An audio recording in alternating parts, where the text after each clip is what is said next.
I have ADHD and I'm dyslexic, so I can pop out jokes, but sometimes they go right over my head. Well, this will be fun.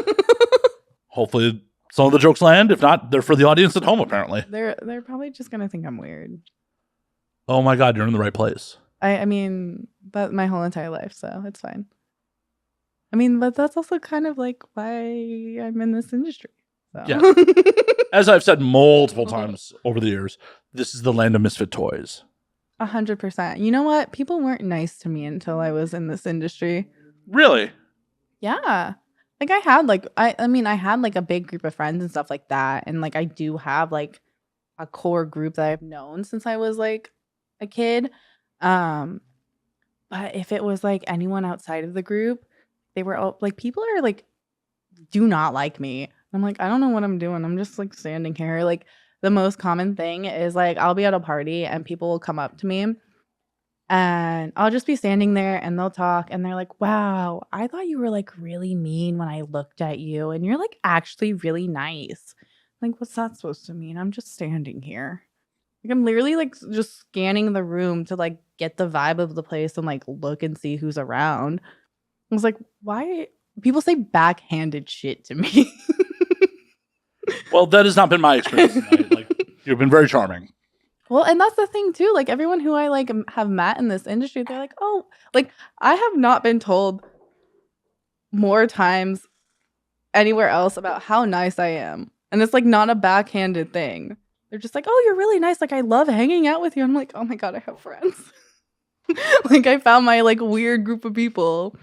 But also a lot of us are like neurodivergent, apparently. No. No. We're going to completely buck society's standards, do things that are completely unacceptable to a lot of the public. Yeah, that sounds like, being completely normal behavior. Completely. Yeah, I mean, in old puritanical America. That's like kind of the reason why I'm in this industry too. To say fuck you to the founding fathers? No, America. My deep dive was like, why does America sell sex, but like porn's bad? And then I went and I went into like this whole like sex ed like research, did my whole like senior project on it. And then college or high school?